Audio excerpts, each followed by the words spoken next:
Udah.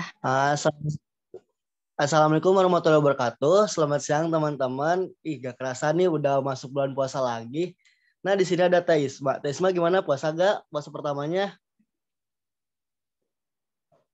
Alhamdulillah puasa. Haus ya guys. Ya, gimana nih puasa tahun kedua di tengah pandemi kayak gini? Ya gini lah. Nah, Membosankan. pasti kan. Tetap semangat ya puasanya teman-teman. Nah, jangan lupa jaga kesehatannya terus. Teman-teman pada tahu gak nih komposisi atmosfer itu apa? Dan gimana dan ada apa aja? Teh Isma Belum tahu tahu. gak? Belum tahu nih. Nah, di sini aku sama Teh Isma mau bantu jelasin juga komposisi atmosfer itu ada apa. Nah, disimak ya teman-teman. Dilanjut sama Teh Isma. Oke, yang pertama mau bahas dulu tentang atmosfer itu apa sih? Atmosfer yaitu lapisan udara yang menyelubungi permukaan bumi. Berasal dari bahasa Yunani, atmos berarti uap dan sphaira berarti bulatan atau lapisan gas yang menyelimuti bulatan bumi. Nah, atmosfer ini memiliki ketebalan kurang lebih 1000 km dari permukaan bumi. Lapisan udara ini terdiri dari beberapa gas yang merupakan unsur-unsur dan senyawa kimia. Nah, fungsi dan komposisi atmosfer. Apa aja sih fungsi dari atmosfer ini? Pertama, menjadi sumber oksigen, air, karbon dioksida, dan sejumlah nutrisi yang vital bagi banyak organisme hidup. Nah, atmosfer juga jadi pelindung organisme hidup dari suhu ekstrim dan radiasi UV yang berlebih.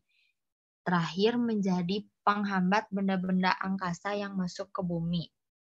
Jadi, sebagian meteor yang masuk ke bumi dan melalui atmosfer akan hancur sebelum mencapai permukaan bumi.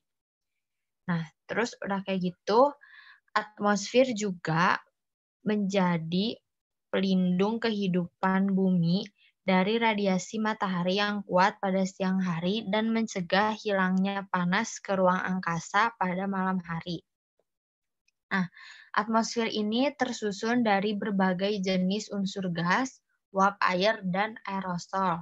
Nah, komponen atmosfer itu dibagi dua, apa aja sih? Komponen konstan dan komponen variabel. Komponen konstan itu kayak apa sih, Teh? Oke, sekarang aku mau jelasin apa itu komponen konstan dan apa itu komponen variabel. Simak ya. Nah, komponen konstan yaitu komponen dengan konsentrasinya yang cenderung selalu sama dari masa ke masa. Hal ini disebabkan karena pada permukaan bumi terdapat keseimbangan antara konversi atau output dan produksi atau input dari gas-gas ini. Apa aja sih gas-gas ini teh? Nah, ada nitrogen atau N2 dengan jumlah di bumi kurang lebih 78,08%.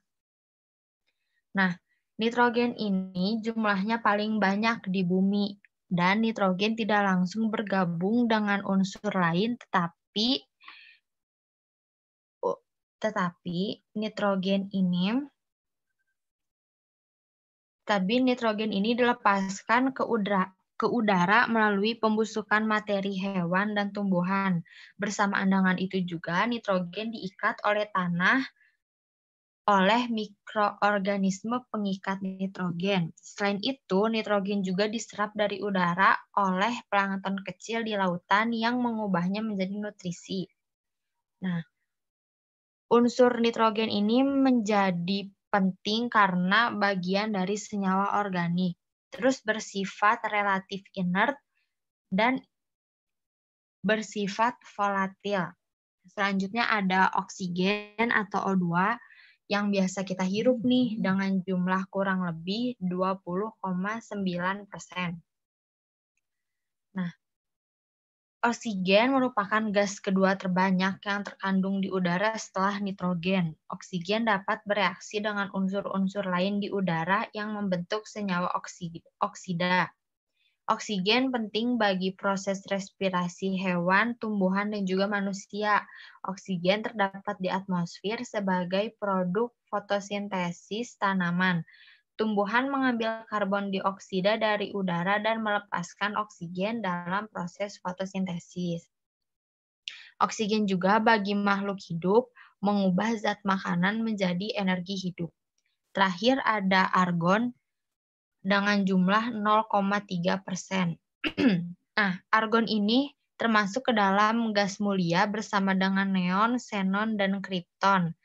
Dan argon ini tidak mudah bergabung dengan unsur lain. Argon termasuk ke dalam gas inert yang tidak berwarna dan tidak berbau. Argon banyak sekali digunakan karena sifatnya yang sulit sekali bereaksi dengan unsur lain. Hal ini juga yang menyebabkan banyaknya kandungan argon di udara. Selanjutnya ada komponen variabel. Komponen variabel yaitu komponen-komponen yang jumlahnya pada atmosfer terus-menerus berubah. Meskipun hanya terdapat dalam jumlah kecil, komponen ini dapat memiliki efek yang signifikan pada kondisi cuaca dan iklim. Nah, apa aja sih yang termasuk ke dalam komponen variabel? Pertama ada uap air atau H2O dengan jumlah 0 sampai 4% di atmosfer. Nah, konsentrasi uap air sangat bervariasi dari satu tempat ke tempat lain dan dari waktu ke waktu. Pada daerah tropis, kandungan bisa mencapai 4%, sedangkan di daerah Arktik atau kutub yang lebih dingin lebih sedikit dari 1%, maka itu kenapa jumlahnya bisa 0. Nah, hampir seluruh uap air pada atmosfer terdapat pada ketinggian kurang dari 5 km dari permukaan bumi. Selain itu, uap air yaitu gas rumah kaca yang kuat karena sangat menyerap energi radiasi yang keluar dari bumi. Sebagai gas rumah kaca, uap air berperan penting dalam menjaga kesetimbangan suhu permukaan bumi. Nah, uap air juga sangat penting dalam proses cuaca dan iklim karena dapat berubah fasa menjadi cair atau padat melalui kondensasi dan deposisi. Selanjutnya ada karbon dioksida atau CO2 dengan jumlah 0,038%. Dihasilkan dari pembakaran bahan bakar pernafasan manusia dan hewan dan dibutuhkan oleh tanaman. Kenaikan konsentrasi CO2 di dalam atmosfer akan menyebabkan kenaikan suhu di bumi. Selain itu, karbon dioksida termasuk ke dalam komponen alami pada atmosfer dengan konsentrasi yang sangat kecil namun berperan sangat penting. CO2 menempati atmosfer melalui proses respirasi, peluruhan material organik, erupsi gunung api, dan pembakaran alamiah maupun antropogenik. Seiring dengan itu, proses fotosintesis yang dilakukan tumbuhan menyerap kembali karbon dioksida dari udara. Terus ada metana atau CH4 dengan jumlah 0,00017%. Lalu ada nitrat oksida atau N2O dengan jumlah 0,00003%. Lalu ada ozon atau O3 dengan jumlah 0,00004%. Ozon yaitu gas yang sangat aktif dan merupakan bentuk lain dari oksigen. Gas ini terdapat pada ketinggian antara 20 sampai 30 km. Ozon dapat menyerap radiasi ultraviolet yang mempunyai energi besar dan berbahaya bagi tubuh manusia. Nah, lapisan ozon ini ditemukan pada stratosfer bumi. Lapisan ini vital bagi kehidupan karena melindungi makhluk hidup dari bumi dari radiasi sinar UV matahari yang berbahaya. Selanjutnya ada partikel aerosol lainnya dengan jumlah kurang lebih 0,00001%. Nah, lanjut ya. Ada struktur vertikal, sorry. Ada struktur vertikal atmosfer. Pertama, dipengaruhi oleh gaya tarik bumi, dan kedua, bersifat kompresibel, yaitu Densitas maksimum berada di bawah dan semakin tipis ke atas hingga tidak dapat dibedakan gas dari planet lain. Jadi tidak terdefinisi nih batas atas puncak atmosfer itu yang mana sih sebenarnya, kayak gitu. Nah, pembagian atmosfer ini dibagi menjadi 4 berdasarkan suhu, molekul dan partikel, reaksi kimia, dan juga ionisasi. Selanjutnya akan dilanjutkan oleh Kang Sukma. Ya, lanjut. Nah, di sini ada pembagian atmosfer berdasarkan suhu. Yang pertama ada troposfer. Troposfer adalah berubah ditandai dengan penurunan temperatur sesuai dengan ketinggian dan pencampuran vertikal. Nah, lapisan ini gejalanya cuaca awan petir, topan, badai, dan juga hujan. Pada lapisan ini terdapat penurunan suhu dan juga pertukaran panas banyak terjadi pada troposfer di bawah. Karena itu suhu turun dengan bertambahnya ketinggian. Nilai berkisar antara 0,5 sampai 1 Celcius tiap 100 meter. Dengan nilai rata-rata 0,65 Celcius tiap 100 meter. Nah, di daerah Khatulistiwa, ketinggian lapisan troposfer sekitar 18 km dengan temperatur rata-rata 80 Celcius. Dan juga di sini ada troposfer. Troposfer adalah lapisan berlapis ditandai oleh pencampuran yang sangat lemah.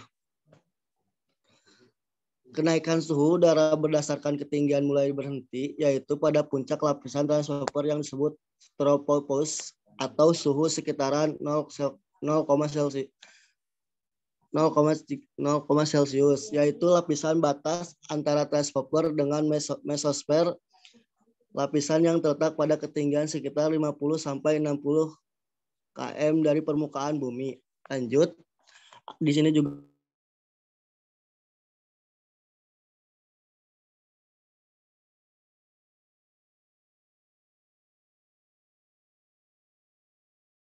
pelindungan bumi dari jatuhan meteor atau benda-benda angkasa luar lainnya.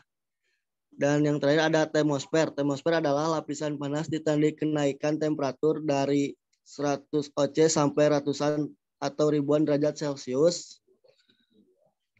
Nah, bagian atas lapisan atmosfer yang dibatasi oleh termosfer yang meluas dari ketinggian 300 km sampai pada ketinggian 100 meter. Suhu termosfer konstan terdapat ketinggian, tetapi berubah dengan waktu, yaitu isolasi incoming solar radiator. Suhu malam berkisaran antara 300 dan 100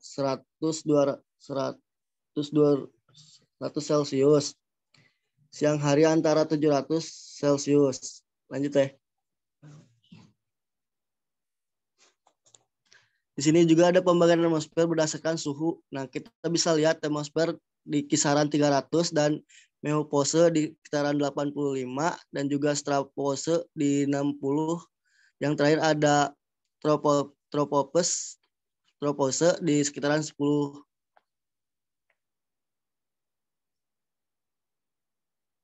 Nah, di sini ada pembagian atmosfer berdasarkan komposisi udara. Ada homosfer. Yang pertama, komposisi udara kecuali uap air dan ozon cenderung selalu konstan atau massa molekul udara tetap 28,97 Gr. Yang kedua, terletak di antara permukaan 58 km mesopause. Yang ketiga, oksigen dan nitrogen dalam bentuk molekul. Lanjut ke terosfer. Yang pertama terdapat penurunan secara cepat dari komposisi dan kerapatan udara menjadi 15,79 Gr. Yang kedua terletak di ketinggian 85,1000 km. Nah, dan yang ketiga ditandai oleh dinosiasi molekul oksigen dan nitrogen menjadi atom-atom oksigen dan nitrogen.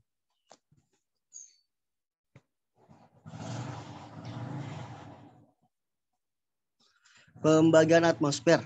Nah, di sini ada berdasarkan reaksi kimia. Lapisan atmosfer yang terletak pada ketinggian 20 sampai 100 km yang ada di antaranya membentuk ozon, yang kedua disosiasi uap air menjadi atom hidrogen dan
dan pembagian atmosfer berdasarkan ionisasi.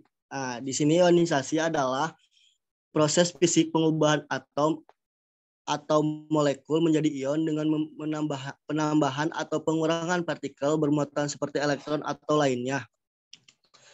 Lapisan ionosfer ini lebih dikenal sebagai nama lain dari lapisan termosfer. Beberapa ahli ada yang menyebutnya bahwa ionosfer ini adalah berpanjangan dari lapisan termosfer. Ionosfer tidaklah dianggap sebagai lapisan baru atau lapisan atmosfer yang terpisah. Hal ini karena keberadaan lapisan ionosfer ini seperti berada di tengah-tengah lapisan tersebut. Nah, ionosfer terdiri berupa bagian dari atmosfer bumi yang mengalami peristiwa ionisasi yang disebabkan oleh radiasi sinar matahari. Dan juga neposfer. Neposfer meluas dari permukaan tanah 50 km. Ionosfer pada ketinggian ionosfer berubah pada ketinggian 50 km. Yang kedua, densasi elektron berubah. Yang ketiga, mempunyai sifat pemantulan yang berbeda untuk gelombang elektromagnetik yang datang dari permukaan bumi. Nah, di sini ada lapisan atmosfer. Lapisan atmosfer terdiri dari troposfer, troposfer, mesosfer, termosfer, dan eksosfer. Nah, sekian presentasi dari saya sama Teh Isma. Kurang lebihnya mohon maaf apabila ada kekurangan dimaklum, dan semangat.